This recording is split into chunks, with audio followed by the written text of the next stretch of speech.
Hello friends बरायबाय बड' जब enough' official YouTube चेनेलाव आसा खालामो नोंथांमोना बयबो मोजां दङ। दा बिटिसिआव आरो लोगोसे आसाम विधान सभा इलेक्शन जोबजोब्बाय। दा बेखौ लानानै गोबांथार आसाम स्टेटआव जेसेबांनाखि कन्टेन्ट खालामो गोबांथार भिडिअ खालामबाय जे न' मोनसिगोन आरो अरुण'दय मोनसिगोन गासैबो सेलेक्ट जाजोब्बाय होननानै।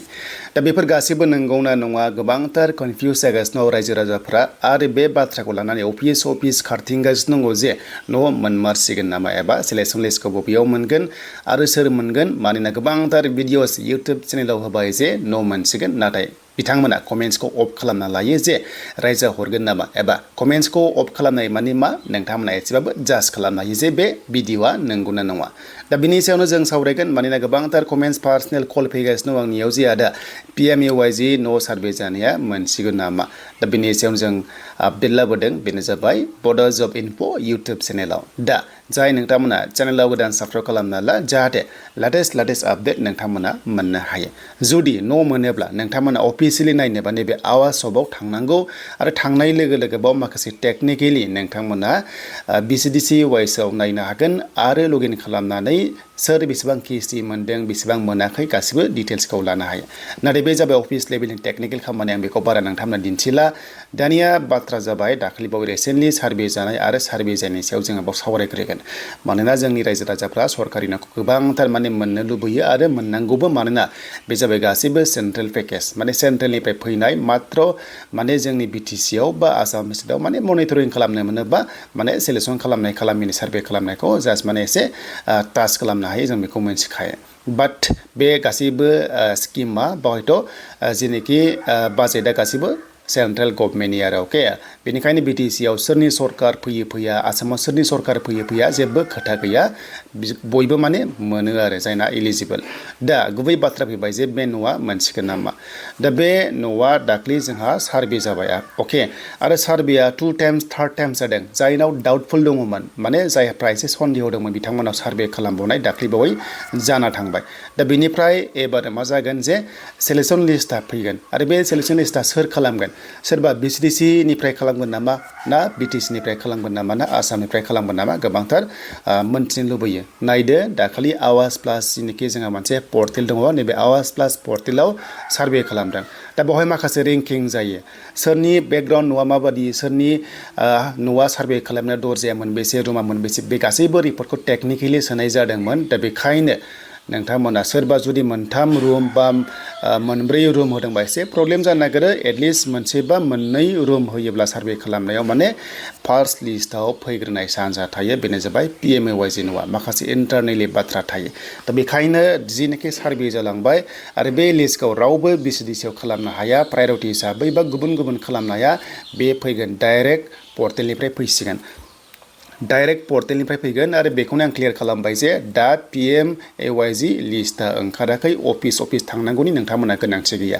सोरनिबा भिडिअ नायनानै सिलेक्शन जादों होननानै मिथिदोंबा बे गासिबो नंखाय। दायो बेबादि सिलेक्शन खालामथ'वाखै आरो बे सिलेक्शन खालामनाया सेन्ट्रेल गभर्नमेन्टनिफ्रायसो डाइरेक्ट पर्टेलनिफ्राय फैगोन।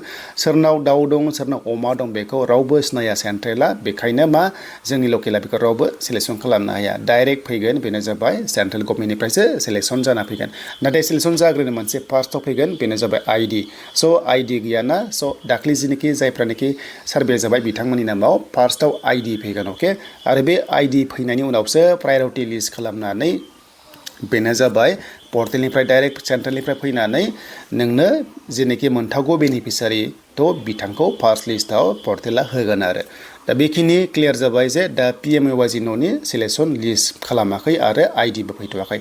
आरो जेब्ला बे ID फैयो अब्ला नोंथांमोना फार्स्टआवनो BDO अफिसावहाय मोनगोन आरो लोगोसे BCDC अफिसावबो नोंथांमोना मोननाय जागोन। बेनो जाबाय ID, नोंनि नामनि IDखौ जोङो BCDC आरो ब्लक अफिसाव मोननो हागोन। दा बेखिनिखौ जों क्लियार खालामबाय जे दासिम PMAY न'आ फैयाखै। देन बेनिफ्राय अरुण'दय 4.0 माब्ला एप्लाइ जागोन। 3.0आव खायसे थालांदों, बे नंगौ माखासे जाहोननि थाखाय आरो खायसे जायगायाव पलिटिक्सनि थाखाय खायसे जायगायाव गालांनाय जाबाय बा दाननाय जादों। बे बाथ्राया गोबां ससियेल मिडियायाव गोसारदों। दा टेनसन गैला, आसाम स्टेटआव 3.0 BJP हयथ' एबा NDA सरकारा दायो जाबाय दा बेनिफ्राय मन्त्रि सभाया आफ्टार 12 माने 12 मेनि उनावसो मन्त्रि सभाखौ खालामगोन जे सोर राङारि अनसुंथाइनि मन्त्रि जागोन सोर इडुकेसननि मन्त्रि जागोन सोर जिनोखि पन्चायतनि नैबे PMOIC जिखि न'नि बा लकेल मिनिस्टार बे जागोन बे गासैबो आफ्टार मेनि उनाव जागोन आरो बेवहाय PM फैगोन PM खौ लेंहरनाय जादों प्रधान मन्त्रिखौ लेंहरनाय जादों आरो बेवहाय सोर CM लागोन लाया बे गासैबो उनावहाय रोखा जासिगोन दा बेफोर गासैबो जाखांनायसो मोनसे फाइनेन्स बाजेट खालामो आरो बे बाजेटनि थाखाय सासे जिनोखि हमना ला मिनिस्टार दोननाय जायो आरो बे मिनिस्टारा थांनाय 12 अजन्ता नियोगमोन देग्लाय चेन्ज जागोन नामा थ' बियो आफ्टार मन्त्रि सभानि उनाव गासैबो रोखा जागोन आरो बेनिफ्राय जेनोखि बाजेट खालामनानै अरुणोदय 4.0 खौ एप्लाइ खालामगोन नाथाय बे एसे टाइम लागोन दे स' बियो एसे टाइम लागोन सेप्तेम्बर बेनिफ्राय अक्ट'बर बा नभेम्बरहालागै बियो